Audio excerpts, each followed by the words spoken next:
Banyak orang tetap optimistis window dressing di tahun ini akan tetap terjadi walau IHSG masih tetap saja lesu bergerak di bawah 7.000. Apakah di sisa waktu beberapa hari di tahun 2022 ini window dressing masih akan benar-benar terjadi? Apa saja saham yang berpeluang naik? Bagaimana juga dengan kondisi di 2023 nanti? Berikut analisis dari Robertus Yanuar Hardy, Senior Research Analyst Mirae Asset Sekuritas Indonesia.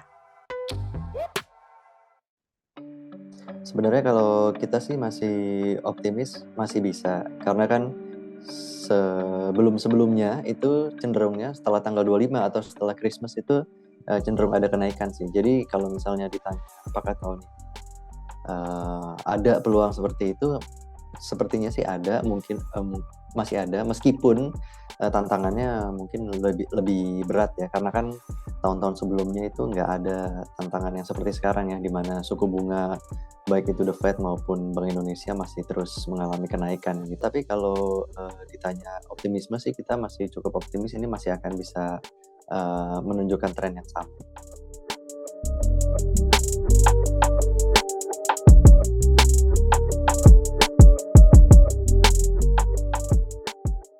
Kalau yang blue chip-nya tentu masih ada untuk yang sektor perbankan sih. Kalau dari perbankan besar seperti yang blue chip-nya itu BCA dan BRI masih, tapi kalau untuk yang second liner mungkin juga bisa lihat bank syariah, terutama PTPS Syariah.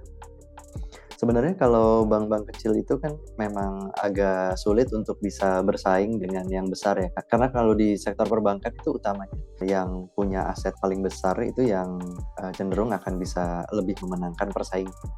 Nah, ini kan ada mandat dari OJK untuk bisa meningkatkan modal di setor, dan beberapa bank kecil itu berupaya untuk bisa memenuhi persyaratan tersebut dengan cara misalnya merger akuisisi ataupun juga right issue gitu yang paling banyak dipilih ya jalurnya sekarang. Tapi kalau kita sendiri sih masih condong untuk pilih bank-bank yang besar dan juga yang punya market itu spesifik, seperti misalnya di syariah tadi. Jadi selain bank besar, bank syariah itu menurut kita lebih punya chance untuk bertumbuh secara lebih eksponensial ke depannya dibandingkan dengan bank-bank kecil yang relatif competitive advantage-nya itu masih agak kurang.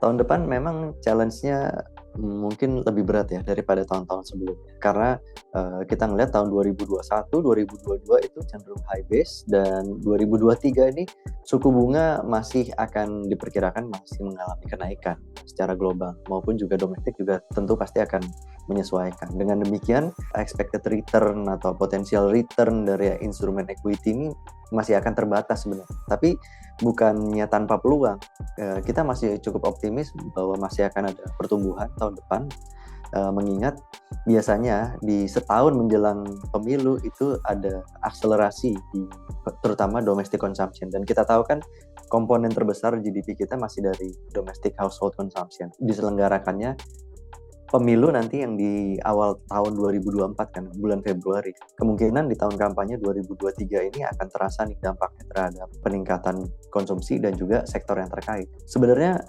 nggak muluk-muluk ya kalau kita melihat sepanjang mungkin 5-10 tahun terakhir, rata-rata 10-15% per tahun itu kan cukup wajar. Tapi sekarang ini kan tantangannya cukup berat ya. Jadi mungkin ada sedikit diskon dari situ. Kalau misalnya kita bisa mencapai 9-10% aja tahun depan, itu mungkin udah cukup baik ya.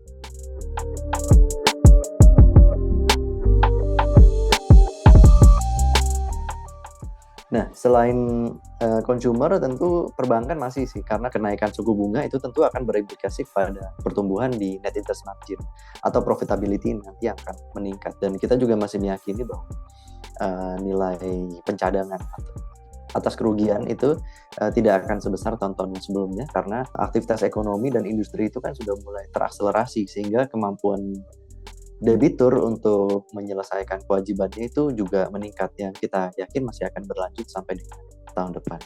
Sebenarnya komoditi itu juga cenderung mix ya, karena komoditas energi misalnya itu masih sangat dibutuhkan ke depannya karena dengan industrialisasi yang semakin meningkat kan ya. Namun di sisi lain juga kan tahun 2022 itu sudah cenderung high base, terutama di harga-harga komoditas energi sehingga pertumbuhannya di tahun 2023 ini nanti akan cukup terbatas. Jadi dari segi earnings gitu ya masih akan cenderung stagnan bahkan mungkin bisa turun. Tapi kalau untuk yang kita lihat kebutuhannya secara global maupun secara domestik itu masih akan tetap tinggi.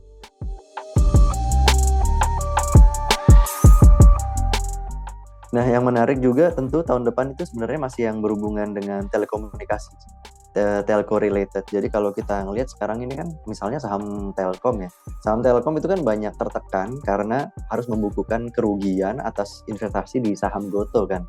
Tapi itu kan sebenarnya mark to market accounting, di mana itu bukan merupakan suatu kerugian yang sudah direalisasi. Jadi belum direalisasi. Jadi itu sementara ini kita melihat beberapa perusahaan, beberapa emiten yang sudah bersinergi dengan grupnya Gotoh, seperti misalnya Telkom dan Astra, itu juga sebenarnya memperoleh manfaat.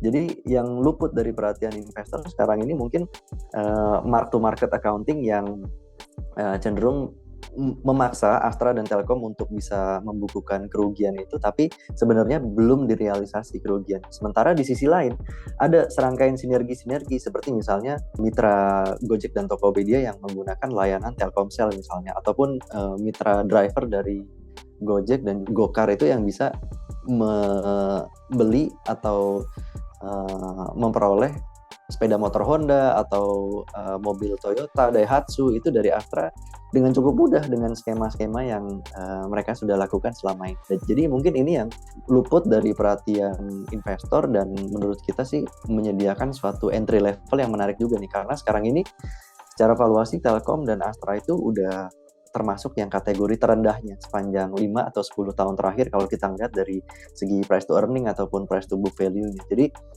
ini yang sekarang ini menekan di akhir tahun, tapi kita sih meyakini di awal tahun depan itu masih akan ada peluang untuk bisa memperbaiki performanya.